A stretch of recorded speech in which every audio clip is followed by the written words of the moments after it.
What up, TikTok? Hey, hope everybody's having a great Friday. Hey, don't let anything that's negative in your life dictate the rest of your life. Does that make sense? Hey, we all go through some hard times. We all go through some emotional stressors, maybe at work, maybe at home, whatever it may be.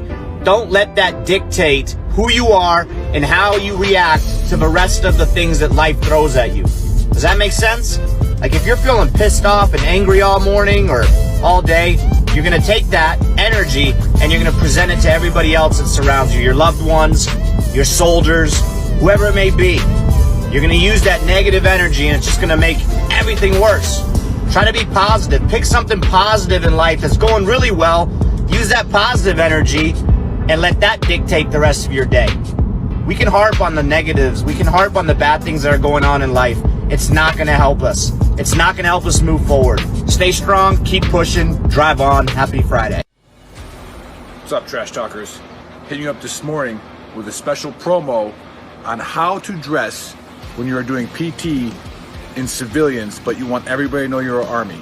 This comes from the Buddy Beckwith fashion design of how to work out. So first, you can notice the RI panties. Not Ranger panties, but Ranger instructor panties. The green socks, the knee brace for the old guys. Don't forget the M frames. Now the shirt, don't wear the Trash Talk shirt while you're running. This is just for the promo. You want to put on like an 80-second shirt or like your favorite airborne shirt so everybody knows that you're a veteran. That's the most important thing. And you start with this stretch. Buddy Beckwith taught me this one.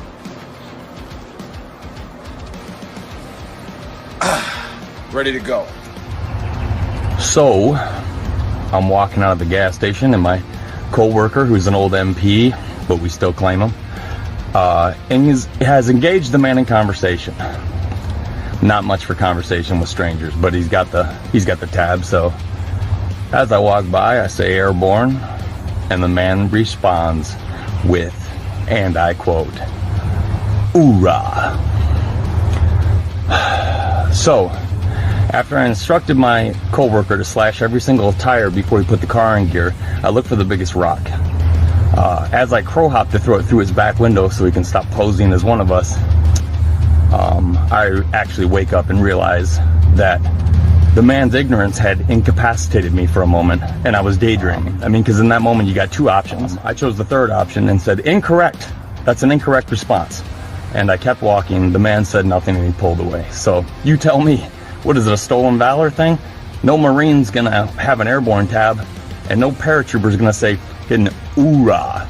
So you tell me, stolen valor? Hey y'all, I'm going to work. I left you a note on the refrigerator. I love y'all. I'm gonna go.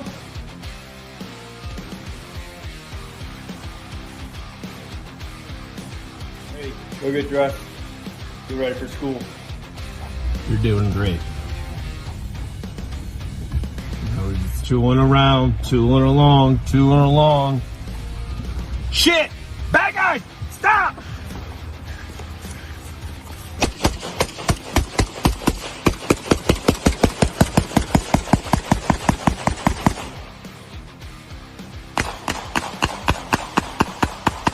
Let me break it down Barney style.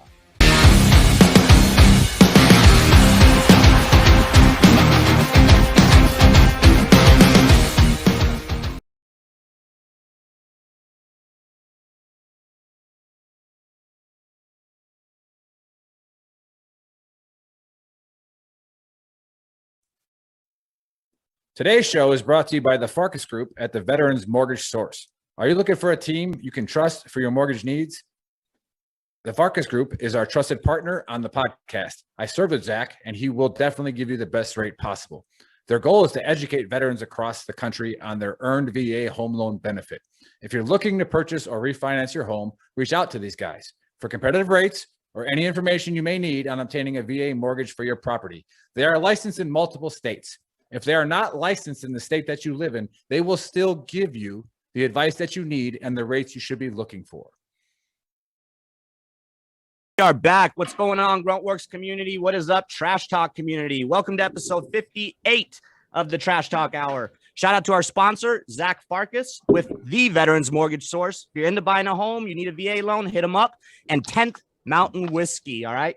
Go to their website, type in VTT, get yourself a discount. Special guest today is Carl Whalen, co-founder of Back to Heroes Rumble. And today I'm joined by Buddy and Len. So Joe is out moving his beautiful family to Michigan, track and all. And I think COVID finally judged Nick. What do you think, buddy? Is that what happened? I definitely think that Nick's ass is being judged by COVID. I'm hoping that it's like not even the Delta variant, but it's like the Echo or the Fox variant. It's something like brand new right yeah, now. So how about a show where Nick doesn't have to tell us about how great Nick is all show? I am so excited. So anyway, speedy recovery to Nick. Hope you feel better, Ranger. I'm not a Ranger and I'm still standing, so it is what it is. Over to you, Len. Thanks for showing up. Support the Navy and support your show and talk about your podcast as well. All right, what's up, guys? My name is Len. We have a podcast called Throat Punch Mondays of VTT with Leah. She's an Army vet. Letha, Air Force vet, and me, Navy vet. So this segment, Nick called it Navy Bombardment. And I want to talk about mental health. So 3 names I'm going to bring up. Naomi Osaka, Sha'Carri Richardson, Simone Biles. What do these 3 women have in common? They're superstar Olympic athletes, and they suffer from mental health. Okay, so I've seen all of this go on social media. People have so much to say about them.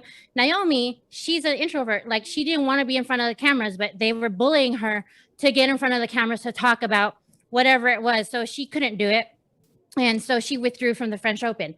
Now she's in the Olympics. She's representing Japan, and she did not medal at all. For somebody who has became the first woman to win successive Grand Slam single titles since Serena Williams to not medal, like, what's going on there? You know what I'm saying? Number 2, Sha'Carri Richardson, star track athlete, star runner. So her mother died. So she suffered from depression.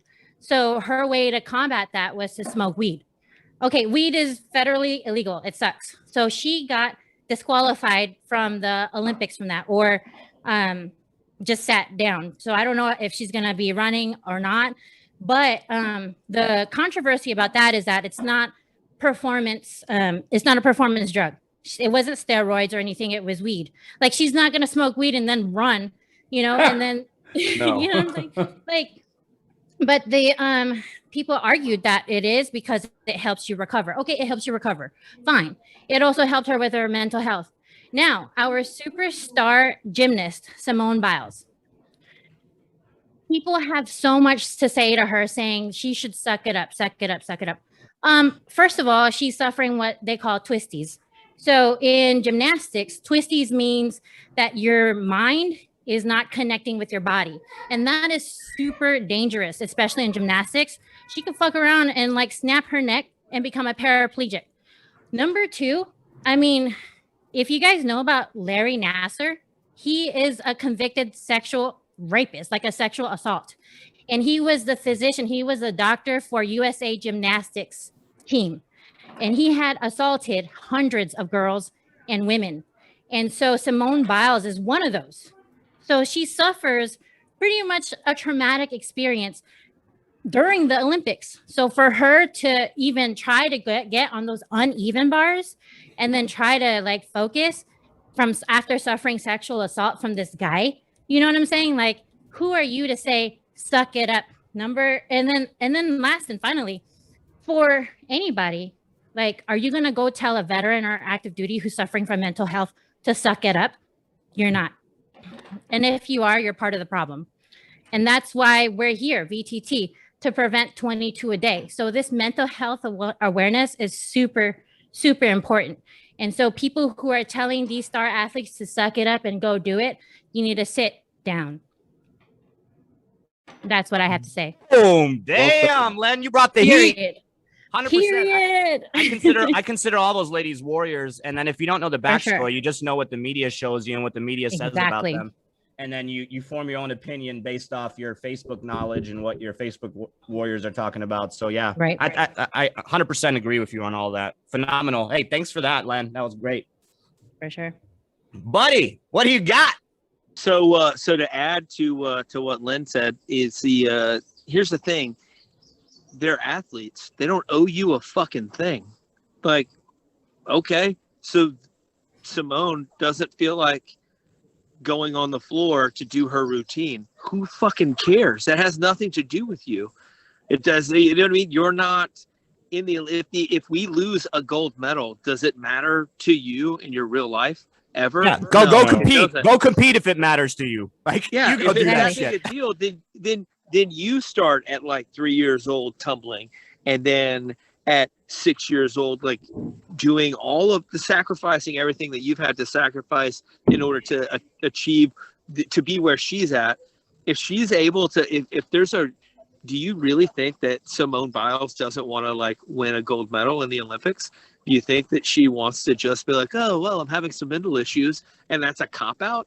Like, she's not a sick call warrior. She's a professional gymnast. That's how she makes her money. If she can't do what she's making money to do, it's not because she doesn't want to. It's because she literally can't do it. Yeah, trained my whole life, and now I'm not going to do it, right? No kidding. Bullshit. Yeah, exactly. Like when the time comes, I just don't feel like it. That's not a thing. The other, and then anyway, but that onto my honesty cap. My honesty cap is, like we have and it's also with dealing with mental health. We all like get down on ourselves every now and then, and we get down on ourselves because we think that everything has to be done perfectly to be perfectly done, and it doesn't.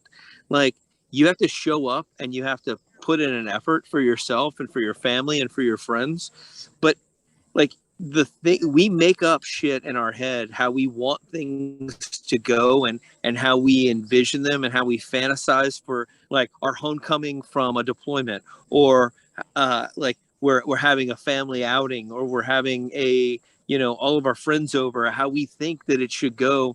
And then we get all anxious and shitty because, something that we're cooking isn't working correctly, or because there isn't enough beer, or because it doesn't have to be done perfectly to be perfectly done. The shitty parts are the parts that you're going to remember the best.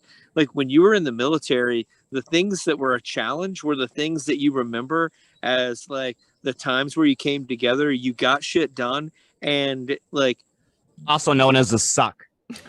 When you were going through the suck, that's the things that when you like, you don't remember when everything was going perfectly. Nobody fucking remembers that. Nobody remembers that. Hey, remember that mission we did where everything went smoothly and we didn't have to worry about shit? Nobody shot at us, and then we came back and we had dinner, and we were right at the right time of chow where they had extra steak, and we ate and we felt great, and we went because we were on Spiker. Ooh, extra steak. It's your turn, Dave. Dave, this is your part where you talk about the fact that I was on Spiker. Suck a dick. Anyway, so I love you, buddy. I love you, buddy. Nobody remembers that. You remember hey, remember that time that we went on that patrol and the fucking wheel fell off the truck and passed us as we were driving down? Oh, it was funny. And we had to stop, and like people were fucking driving by. We almost had to ask an Iraqi to help us get our shit unstuck. Like, oh, man. Don't be so wrapped around making the event what you invented in your mind, and just be happy in the moment with the people that you're with. In the perfection of imperfection is a thing that we should all be able to understand and be happy with.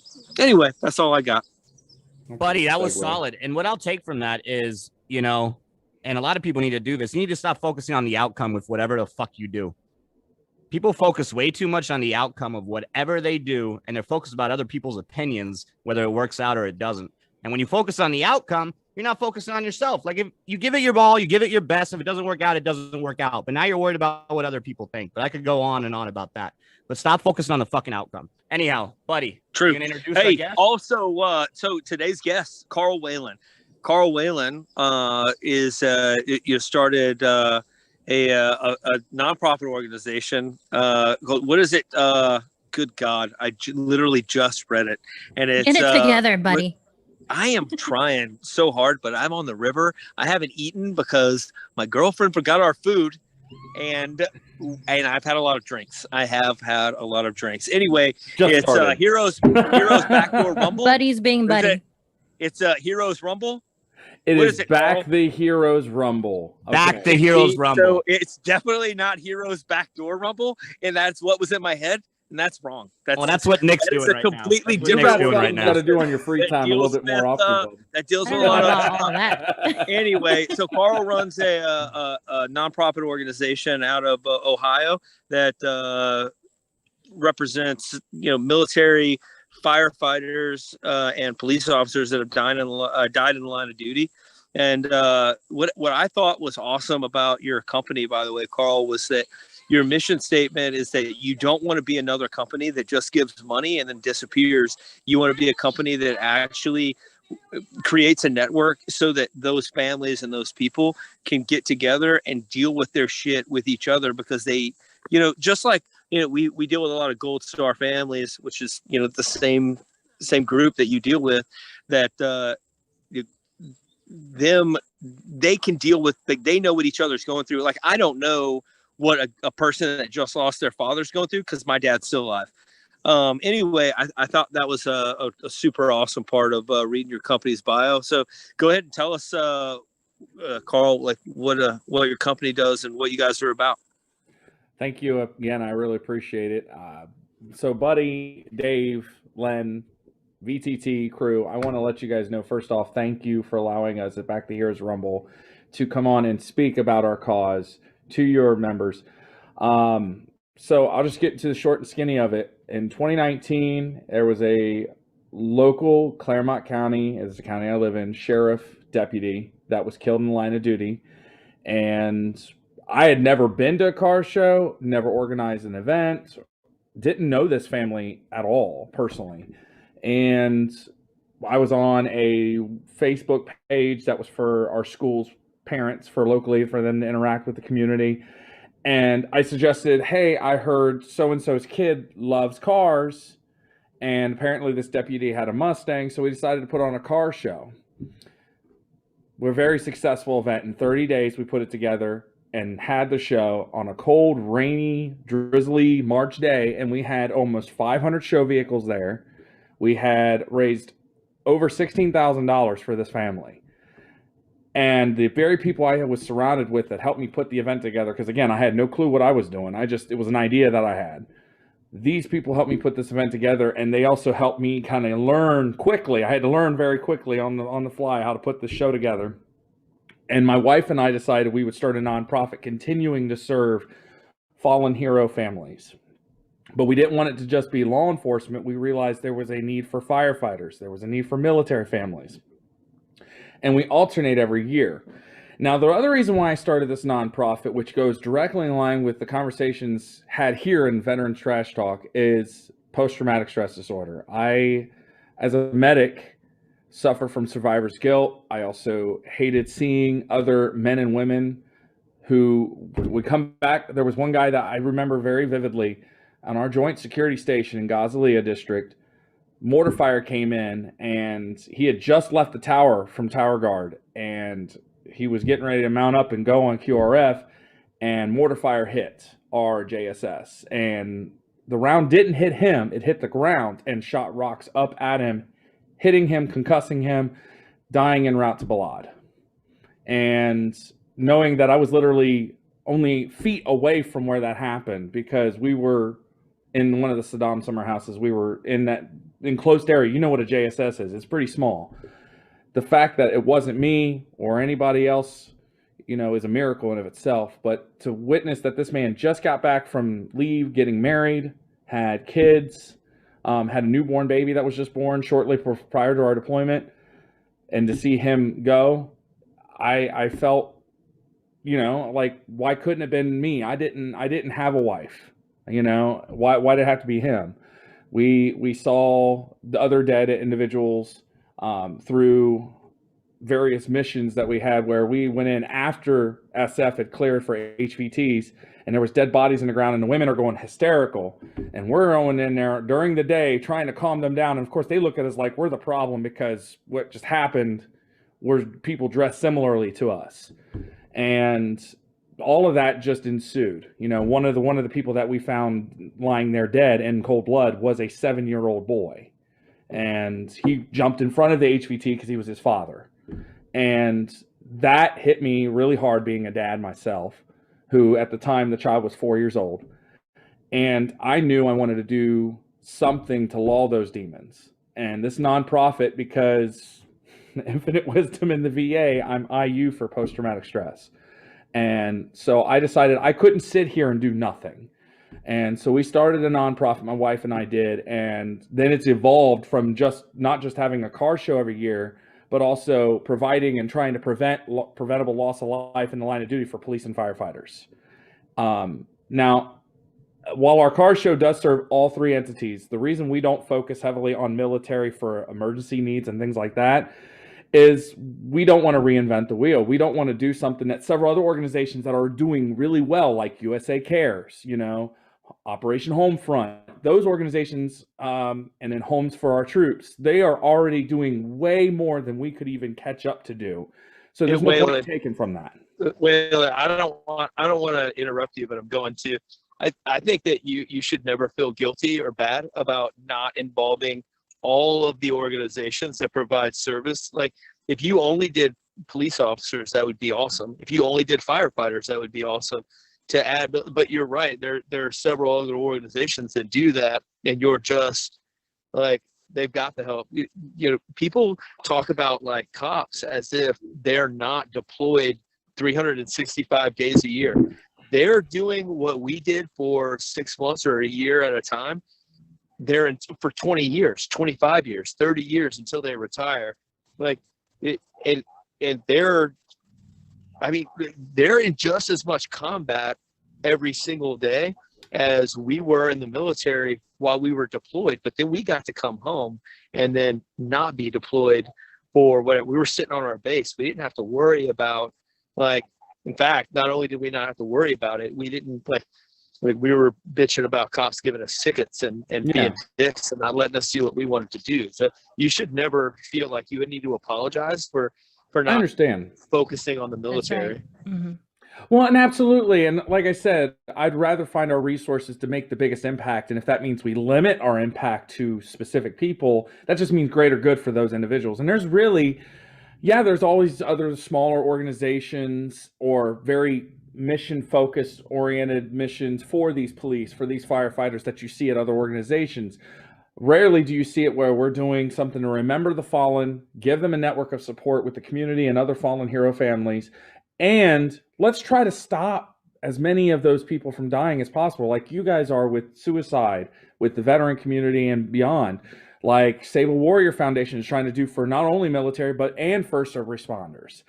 And there's so many great organizations out there, and it's great that we can be one of those in that network of support and resources for our heroes. And I'm just going to go ahead and get on a soapbox for 30 seconds and just simply say, the floor's yours, brother. The floor's yours. Go for it. I am tired of the hate towards our cops. You know, I know there's those rare instances, and they are rare, whether you like to think of it or not. Less than 0.02% of all police mortality cases with police-involved shootings involving someone that's innocent, regardless of race. You cannot lob 100% of the other officers into that category. Case in point, just because men and women were innocently killed in Vietnam, men and women that came back from our service were called baby killers, women killers, and were disrespected for being told they had to go deploy to a war they never knew where the area was. So it's the same stigmata and BS with those soldiers who going over Gulf War syndrome, guys going through shell shock, PTSD, you name it, battle fatigue, whatever you want to call it. These police officers live it day in and day out. We get to come home in peacetime to families that are like, hey, hooray, you made it. Where's that for our officers? They get one fucking week. The Memorial Week in May. That's bullshit. They should get a month just like the veterans. In fact, they should get it every fucking day. And that's where I stand on that. No, hey, that's a great point. And we've had a couple police officers on the show. Shout out to our boy Bookham. He's a police officer. He's got a program called Bridge the Gap. And he's in New Jersey. And he turns hip hop into the community, or brings hip hop to the community and brings the community together. You know, he says, be a part of your community and not apart. You know what I'm saying? So makes perfect sense. But he talked about, real quick, buddy. He talked about the PTSD and the mental health and the assistance that the police officers get. It's completely different. Like if you got an issue there, you might lose your job, you know, because there's a hierarchy and everything. At least with the military, we get the proper care and we get the treatment when we have the resources. But Dave, Go ahead. Here's the other thing. How many of those guys are us? A lot of them. Oh, 100%, buddy. 100%. 100%. So they're going I know into the 4 guys job. I served with in my unit that are now cops. Glenn, they've Becerra, several others. Yeah, they've got their own shit that they're dealing with before they even get there. And then how much of that is being, you know, like Carl, you just talked about like a 7-year-old that you walked in on that stood in front of his dad and got popped. You know, that's tragic, but it happens. It's a mistake, and it's something that happens. That being said, the cops don't get that same grace. You know what I mean?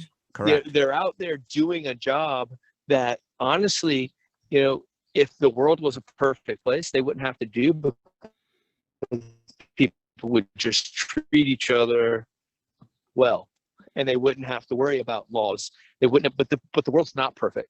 There are bad people. There are people that treat other people poorly. So cops have to be there.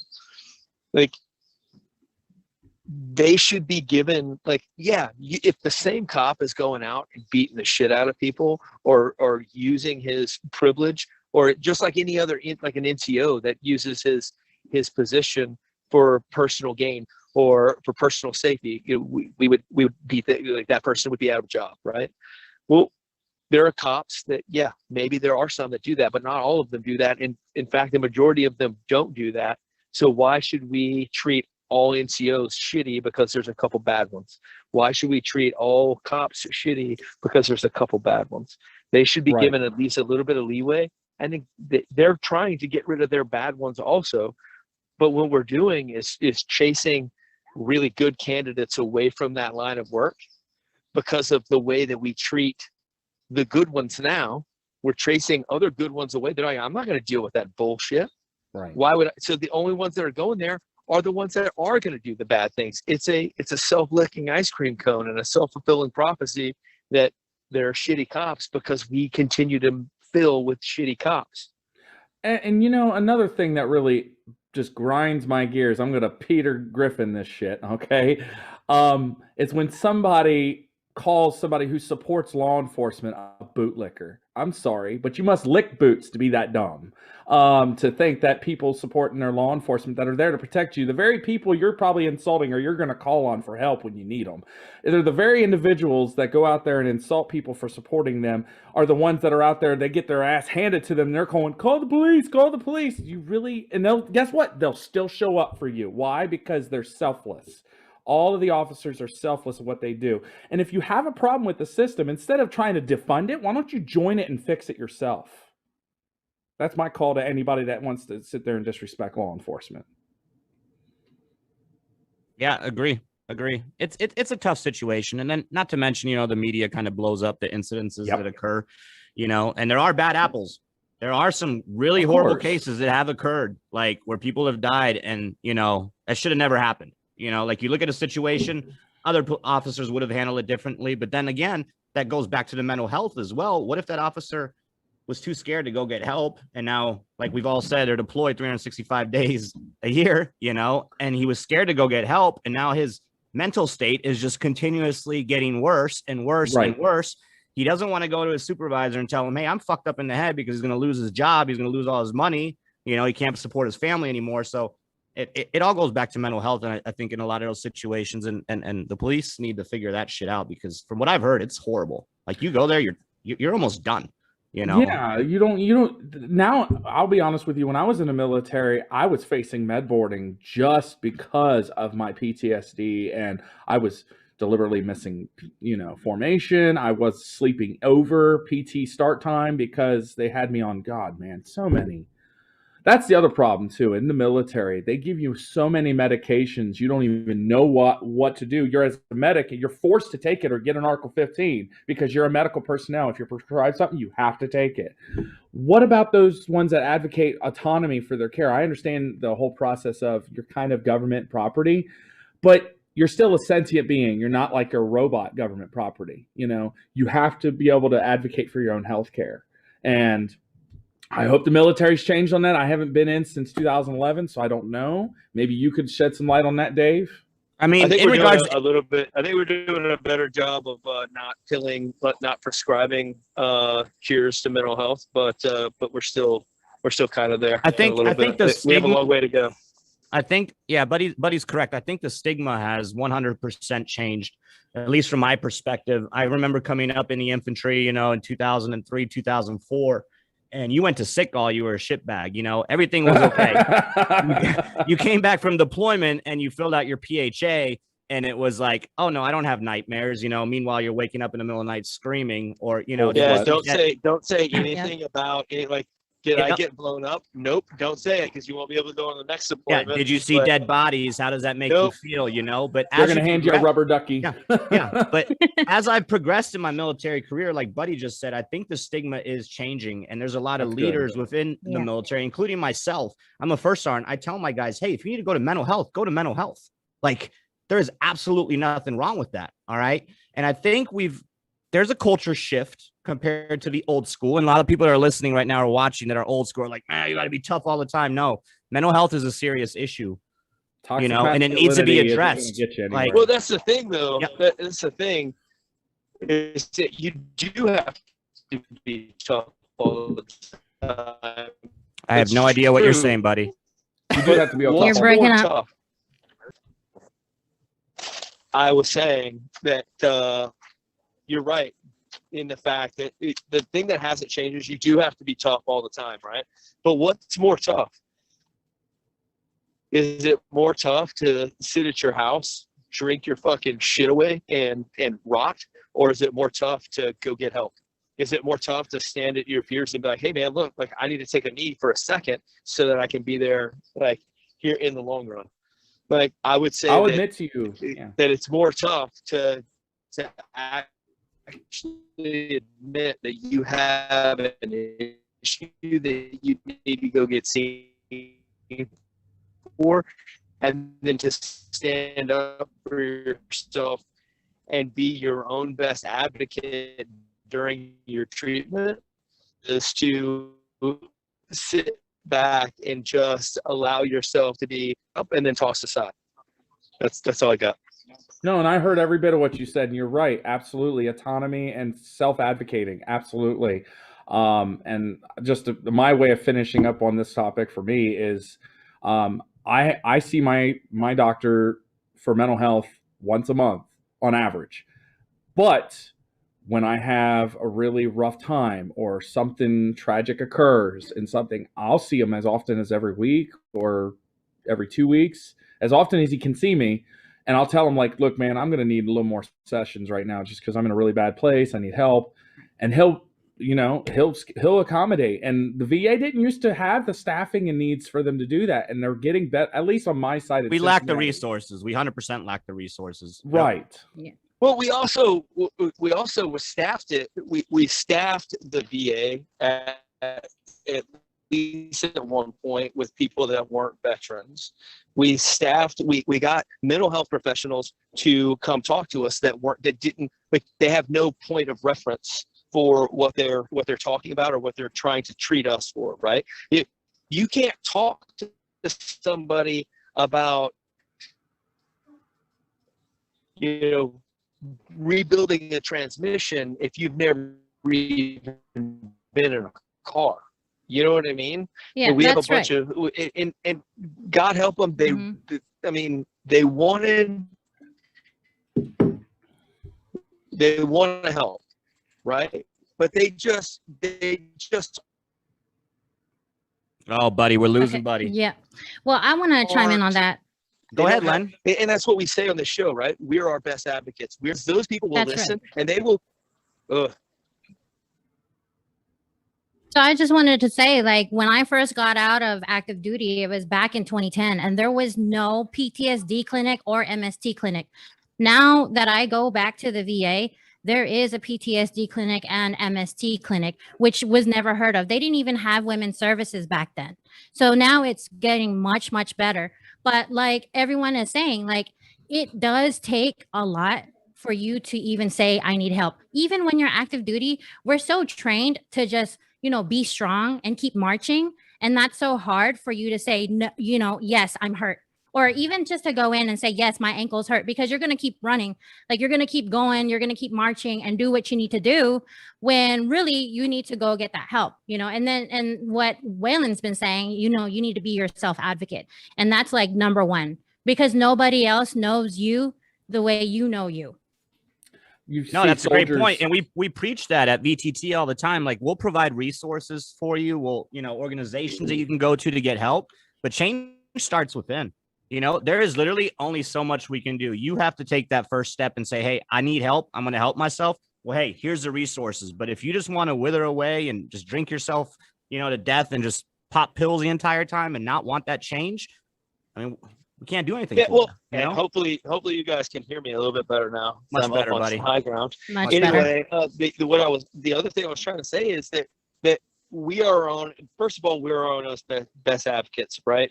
But we know each other, and we had a lot of people that if your therapist doesn't understand, it has never been there, doesn't have a point of reference, they can't really help you. They can tell you what their book says, but they don't.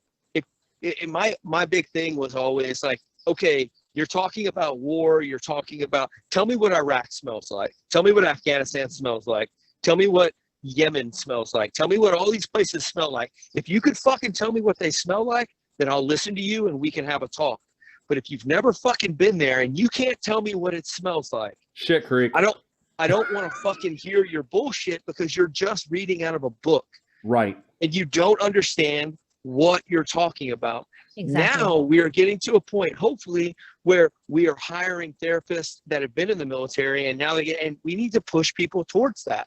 We need to push people towards, hey, you've been to war, now be able to help the next generation, be able to help the generation after that, be able to, to advocate for other veterans in the fact that you understand what they're going through, and we don't give each other bullshit excuses that were written in the book. Well, your mom didn't hug you enough, and yeah, war's bad, and you saw people get killed, and that's why you're like. The biggest thing that we need to take away is that war is not a personal thing. There are very personal events that go on in war, but it's a business.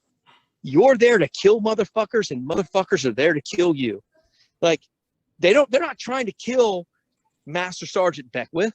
They're trying to kill some dude in American uniform. But here, newsflash, fellas, I'm trying to fucking murk them too. I'm not trying to murk Muhammad because he didn't fucking make my kebab right. I'm trying to murk a bad guy because that bad guy is fucking trying to murk me. It's you know what I mean? It's not personal. And people will, and that was a big thing in Iraq, in Afghanistan, you get a dude killed, and then the next day, motherfuckers we're out for blood. Why are you out for blood, dude? That dude did not kill your buddy because he wanted to kill your buddy. He was trying to kill your buddy because we were out there trying to find and destroy that fucking dude. Yeah, it's not personal, it's business. And business sometimes is good for both. Sometimes it's bad for both, but it's just business. It has nothing to do with us. This is all political bullshit for people that we don't even fucking know. And it's got ramifications, and those decisions were made well above our pay grade. At the job we signed up for, it's not personal. It's just business. Damn, Buddy bringing the heat. For all of you that are watching, Buddy is our special forces guy, Green Beret, Ranger, Scuba, all kinds of crazy shit. So He looks at war as a business. I like that. I've never thought about it that way, man. That's crazy. But Yeah. it is. Yeah, It is. no, And absolutely. that's what I'm saying. If the therapist that you talk to, if you go to the therapist and they're like, hey, look, I listen to you and I understand.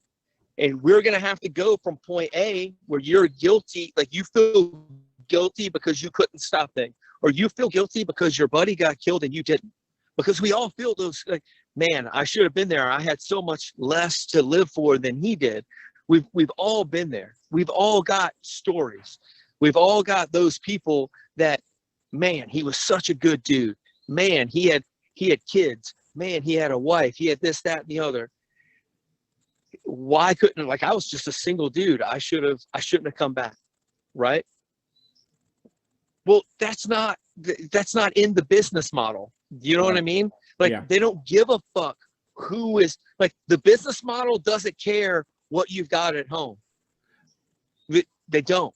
The business model needs a number, and that's all the numbers. It's a numbers game for the business model, but it's a business. It's like a trick to these people, but we get so wrapped around it being personal. We make it personal because we want it to be personal in order to be motivated to do the job.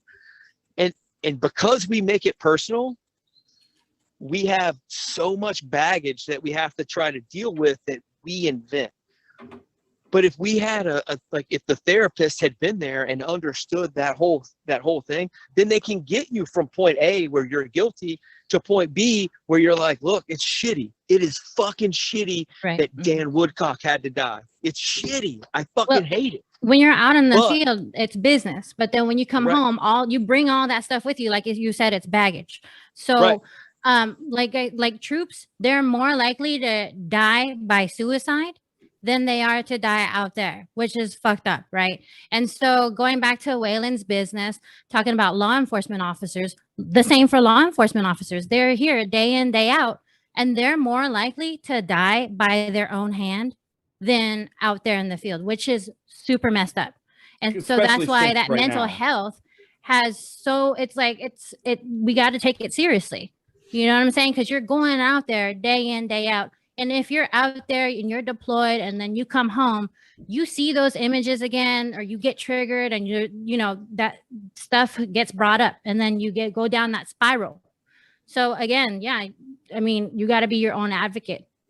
Right. But even for police, how much different is that personal business model from what we do for 6 months or a year from what they do for 25 or 30 years? Oh yeah, they do it 365 days. Shit where we eat, they have to. Right. Yeah, exactly. Like, so even when they go home at night and they lay down, they're still in danger. There with it. Like, we don't have to shit where we eat, and they absolutely are shitting all over their dinner table every fucking day. Right. It's true.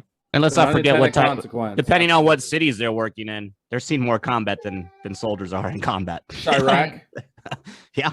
So talking about cities, Waylon, I wanted to ask you, what city are you guys based out of, and what state?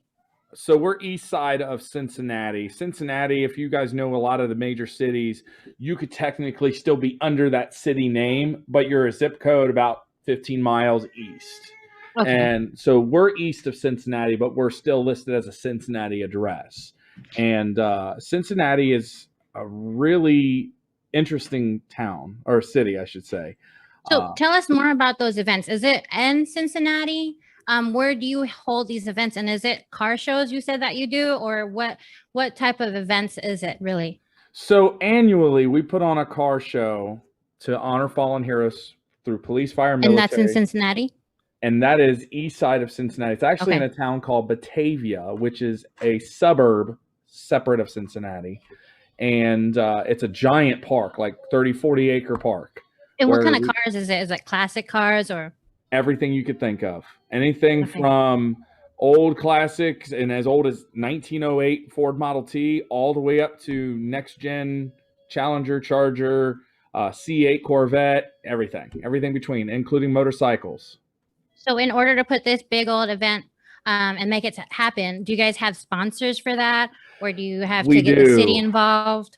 We have tons of sponsors. So first off, Batavia Township Park is owned by the township through the people that live there. They pay taxes, and it takes care of this giant park.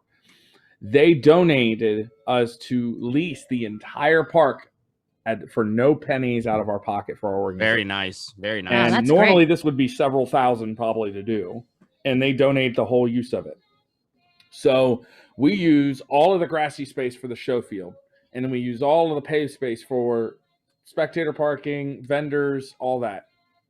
And we have this year, normally the first year and second year, we had anywhere between $25,000 and $4,000 in sponsors, which is not bad for a local car show. This year alone, $13,000 in sponsors. Wow. Just Hey, after post-COVID. hey, Carl, when is the show, by the way? Like, if somebody wanted to go and they Yeah, were when- listening and they were around in what the time? area, when is it? Of the year. Next Saturday. Oh wow. You guys do it quarterly? You guys do it quarterly, or how? I might have missed It's an annual event. Annual event. Okay. First Saturday of August every year. And so you're talking about other events. I mean, we do other events as well. We have a cruise in that we do with partnership with Texas Roadhouse in Milford, which is another suburb just east of Cincinnati. We do that monthly on the last Thursday of each month from May to October. And then all that money goes to a different program. So our program with the car show, we give all the money we raise at the show, including registration fees, everything, to the families. Now, the sponsors, they pay for the cost of the event, so we don't have to take a dime out of that money for the families. Carl, let me cut you That's off real great. quick. You said to the families. Do you guys pick in, like, how does that, what family, hit on that a little bit for the audience? Each board member will scour through the regions of Ohio, Indiana, Kentucky. So that is our service footprint. Any fallen hero from, not living in, but from Ohio, Indiana, Kentucky that is killed in the line of duty. So if a soldier's, say, Fort Carson, we had a soldier, Sergeant Joseph Coletti. He's from Lancaster, Ohio, so that's why we chose him for our first show. But he was stationed in Fort Carson when he was overseas in Afghanistan and was unfortunately killed in the line of duty as an EOD warrior tech. So here's the thing. With the way the heroes are picked, each of the board members nominates some. We have public will send us, a message on Facebook or send us an email and say, hey, I wanted to nominate this individual. Can you honor them? We try to pick individuals where they didn't get a lot of support, get a lot of recognition. There's always those times where you'll have one officer that's killed in the line of duty and he goes through several media cycles and they're covering it because it was just a crazy thing that happened where everybody just bid on it and they knew the person. And then while that happens, while all those media cycles are covering him, they might have 3, 4, 5 more. It happens to officers. somebody else. Yep. And they don't And get they the get coverage. forgotten. And we don't want any of our fallen heroes, regardless of when, where they Love were it. killed. We don't want Love it. any of them forgotten. And the other thing is, too, we have other organizations we work with that will go in the media, like the Shield of Ohio. They'll go and immediately take care of the families. They're right there with them. They got their chaplain. They've got services they provide. They help connect them with resources for mortgage and things like that, because they didn't just lose a loved one. They've also lost a major source of income. So we got to keep that in mind here. There's a lot of dynamics involved here. Where we come in is we're reaching out and saying, we're sorry for your loss. We know it was 10 years ago. Like, I'll just talk about one of our heroes. We got Detective Del Rio. He was killed during serving a warrant, okay? We want to make sure he's remembered. Now, they've already done a really good job up in Dayton, but we had a lot of people say, hey, we don't feel like he's gotten enough recognition, right? So we chose him because our board collectively liked the idea of honoring him from Dayton. Now, we had another hero nominated to us, 2 of them, and one of them was Officer Jason Ellis. Many don't know this, so I'm going to go ahead and clear it up. He's a cold case with the FBI right now, and here's what happened with Kentucky State Police. He worked at the Bardstown Police Department for several years after leaving his career dream of being a Cincinnati Reds player. He's local. He was a local hero in that aspect. People loved him for his sports. He was killer at baseball. He's a damn good catcher. He left that to make a difference. So what did he do to make a difference? He went into being law enforcement, one of the most dangerous local jobs you could have. He went in and served for several years as a canine officer's handler and an officer. And one night, his canine is not there. He's back at the station. He's in one of the other pool cars that doesn't have a dash cam, so that's why this case is still unsolved. 2 a.m. in the morning. He's driving up the on-ramp to Bardstown, Kentucky to go retrieve his canine partner and his personal vehicle and get home, right? He had just got done dropping somebody off at the prison or at the jail. Kid you not, there's debris in the rampway. Blocked off him being getting through. He wants to just go out and clear the debris and move on his way. He gets out, goes to clear the debris. As soon as he's done moving said debris, shotgun rounds ring out. He's blasted. That sounds so suspect. Times. And he was targeted. Was it ambush? Jason himself That's an ambush. that was targeted? Maybe not. Maybe it was they were looking for an officer. Okay. Several minutes go by. People start pulling up behind his cruiser with his lights going, but no sirens. They wonder, why is the ramp closed? So they get out and they see him lying in cold blood. They call 911. They get on the radio on his deputy's cruiser, and they just say, hey, we have a down officer. Nobody found it. Nobody witnessed the incident. There's been lots of tips, but nothing's come of. That's terrible. How long ago was this? So I'm trying to remember. I think it was 2013 when it happened. May of 2013. Jesus, man. And it's still a cold case. They're waiting for tips. And so here's why we chose Ellis. We wanted to remember him because there's a lot of people like, who is Ellis? Or what happened to him? Those questions we hate hearing because we know that they're being forgotten and we need to remember that.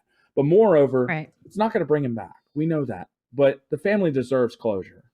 We need to find the bastard that did this. And we figure what's going to bring more attention to help in his case than doing a huge car show that people all over the country are coming to honor him. And maybe, just maybe, this guy might get cocky and show up at the show. And you just, I think you semi just answered my question when we talk about remembering him. You guys throw a car show. How does that look like? Well, let's say we have a fallen, and now you're remembering him. Like, what exactly is it? I mean, we put them on billboards. Like, what does that look like? Like an officer gets shot or assaulted? Okay. Facebook, websites, interviews with people like you, WTF Nation Radio, WGRR 103.5, a radio station that we're working with now. We reach out to other departments and do events with them. And we talk about these heroes on our flyers. We have the pictures of the heroes who we're honoring. And we literally tell these people, these people are why we do what we do. We're here for them and for the ones who are still serving to protect them so they can make it to their loved ones. So Operation Never Forget is the program that runs the car show of our nonprofit. That is what we named that program. We never want to forget them.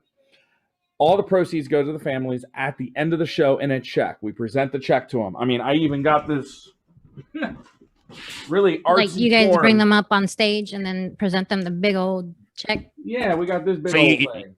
I was going to hit on that. So you actually present them with money as well from the, Before they end, we have a tally. Correct. And you couldn't see it because of the background, but I'm sorry.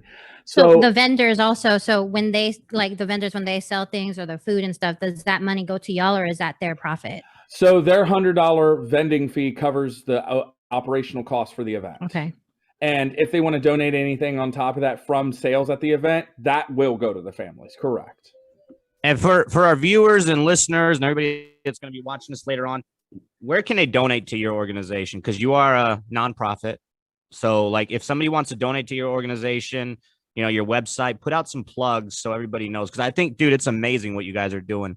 And we have all these veteran organizations that always, want to honor the soldiers, which obviously is great. But like we talked about earlier, the firefighters, the police officers are always forgotten. Yeah, there's not many that does that. I think it's amazing that you are tying all of them in together, and what you are doing just blows my mind, man. And I love this conversation. But throw out a plug for everybody that's watching where they can donate and assist your organization. So I'll do it in 3 steps. So the first step I'll mention is Back to Heroes Rumble Car Show is August 7th. It's at the Batavia Township Park, 1535 Clough Pike in Batavia, Ohio. Google us. You'll find our car show. You just Google it. Even if you misspell it, you'll find us. I promise. All the proceeds go to the family. We have a rain date, but we're probably not going to need it because it looks good. BackTheHeroesRumble.com is our website for our nonprofit. You can go there to donate. And here's the cool part about our organization. We have other programs. You can choose where the money goes. You say in the little donation portal by clicking donate, it'll take you to the donation portal. You'll say what amount, where it's from, who you want it to go to as far as programs. And by golly, every penny goes to as restricted funds to that said program to be used just for that purpose. So along with the car show, we have another program. We provide emergency trauma kits and other unmet needs for law enforcement agencies as well as fire departments. We've already served over $20,000 worth of impact towards police and fire departments throughout our tri-state. And our goal is to serve the entire footprint from top northwest corner, northeast corner of Ohio, and all the way down through Kentucky. So Indiana, Ohio, and Kentucky, all of it is our service footprint. And our goal is to make sure we provide every officer, one of our biggest goals of Operation Open Arms is to provide an emergency trauma kit to every officer so that no officer is unequipped with a life-saving toolkit like that, so that if they get wounded or even if they roll up on a civilian that's wounded, this is first aid care that's life-saving. They can use that for not just themselves, but your community. For a civilian, they roll up on hurt. Gunshots are an all-time high, guys. So we have chest seals, we have the high vent chest seals, we have the trauma kits, we have everything that you could think of in those trauma kits, including the cat tourniquets for these heroes. And you can donate to that program as well. Hey guys, I don't want to interrupt, but it's about to rain on the river and get shitty, so I gotta bounce. But hey, Carl, thanks, I appreciate it. I gotta go, Dave. I'll see you guys later, Len. All right, buddy. All right, buddy. Hey, wear that life jacket on the river. Wear that life jacket on the river. I'm a combat diver. I do not use life jackets. Don't lie. Thanks, buddy. So yeah, I mean that's my plug-in for the website. We also have a Facebook page and an Instagram. So Facebook it's you type in Back the Heroes Rumble or Back the Blue Rumble. Either one, it'll pop us up with this logo right here. Okay, that is the only logo that'll tell you with that background. You know you've gotten to the right page. And Amy Donnelly, she's mom for WTF Nation Radio. She is our marketing director. So half the time when you're interacting, it's either me or her with that organization. So I just want to make sure you guys were aware of that. And she's the one who mentioned you, because we've been on, Nick and myself have been on WTF. Shout out to WTF Radio. Those guys are all awesome. They are awesome guys and girls. Phenomenal group. And I didn't know she was your actual marketing director as well. So that's she awesome. is. Yeah. And I need to stress on this. Okay, there are a lot of organizations. I know there's overhead, and some people it's a full-time job and they make money off of it. And I get it. And hey, if it's not exorbitant amount of $250,000 each, like I'm not going to say names, but you know who I'm talking about. We're not like that. Our nonprofit, not a dime goes to our pockets. We're all volunteers. My wife and I, we started it, and that was our intent from the get-go. It's even in our bylaws. We will not profit off of this. We almost break even right now because our goal is to get, reserves to carry over for each year. But we're glad that we break even only in the simple fact that, every flippin' penny goes to what we say it's going to. We're not walking away with anything. That's good to know, because there's so many nonprofits out there that take most of the donations. So you don't really know how much percentage is going to whatever you're donating to. Absolutely. And you can go under the About Us section, and there's actually documents there. And in a couple of years, we're going to have a breakdown of all of our first 5 years on an annual report that we put in every 5 years. So we do our reporting with the IRS. Right now, we're not pulling in more than $50,000, so we do the short form. But I'm going to tell you guys, every bit of what we do is the car show and providing those needs to police and fire departments. Phenomenal stuff, man. Phenomenal Amazing stuff. Len, did you have anything? And then I'm going to hand it over to Carl for parting words, and then we'll close this thing out. Len Clark from VTT.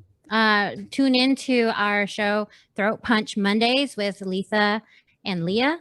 And our show is about empowering women veterans and bringing light to issues, specifically what women veterans go through. So if you're interested in that, it's a show for anybody. It's for everyone. You can learn things and you can get good resources from that show. Tune in. Just check us out on all the VTT channels. Thank you, Len. Thank you. Carl, parting words. Parting words. A, thank you for having us on here. B, thank you to all of our sponsors for the big car show coming up on August 7th, but especially to AT&T as a chief level, $2,500 level sponsor. as well as Fallen Hero Network. You need to check them out, fallenheronetwork.com. They also have a Facebook page. They have big rigs. They drive all across the country to raise awareness and support for police, fire, and military families, especially the ones who died in 9/11. Cody Cross is a PJ veteran himself, and he's going to be part of the event, and we have him coming next week, so we're really excited to see him. Please tune in on our Facebook page, follow, like us, share us, and comment on anything we post.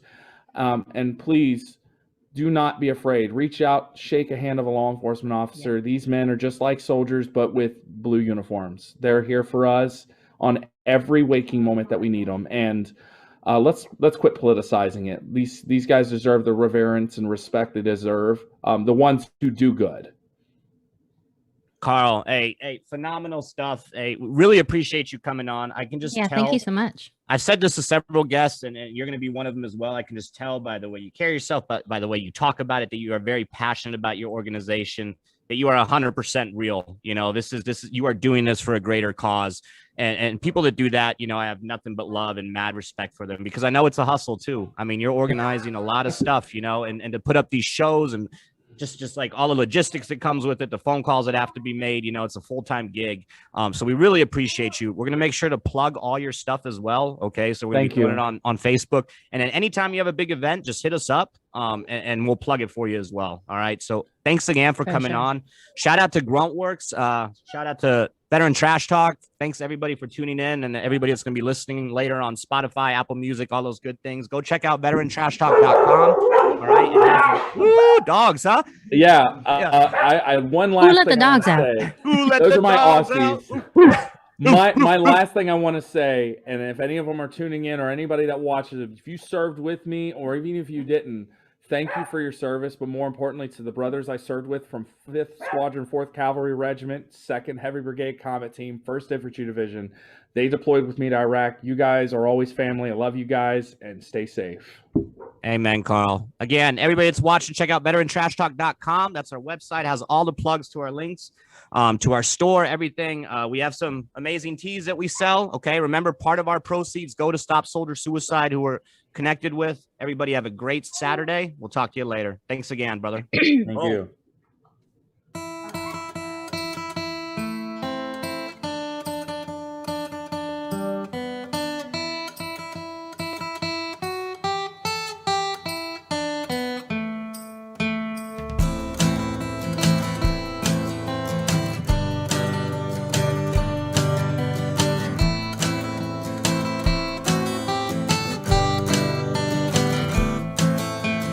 Where do we turn to, Veteran Trash Talk? Where do we turn to, Veteran Trash Talk? Where do we turn to, Veteran Trash Talk? Bravely every morning.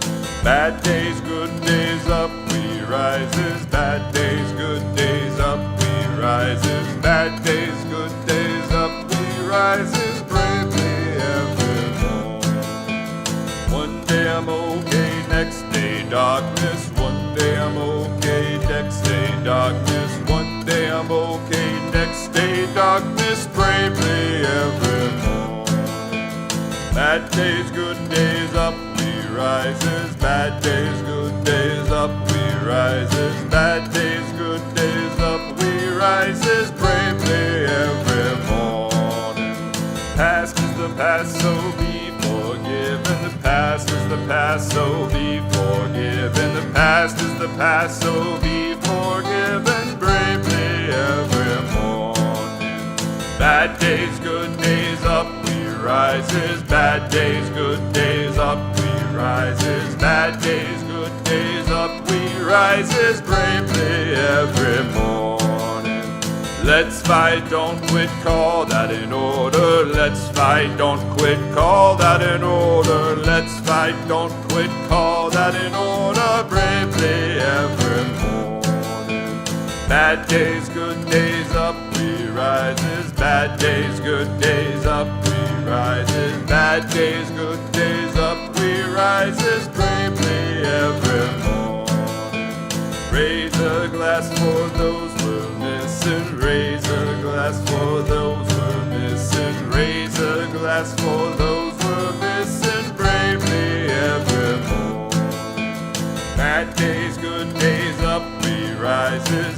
days, good days, up we rises. Bad days, good days, up we rises. Bravely every morning. That's what we do in Veteran Trash Talk. That's what we do in Veteran Trash Talk. That's what we do in Veteran Trash Talk. Bravely every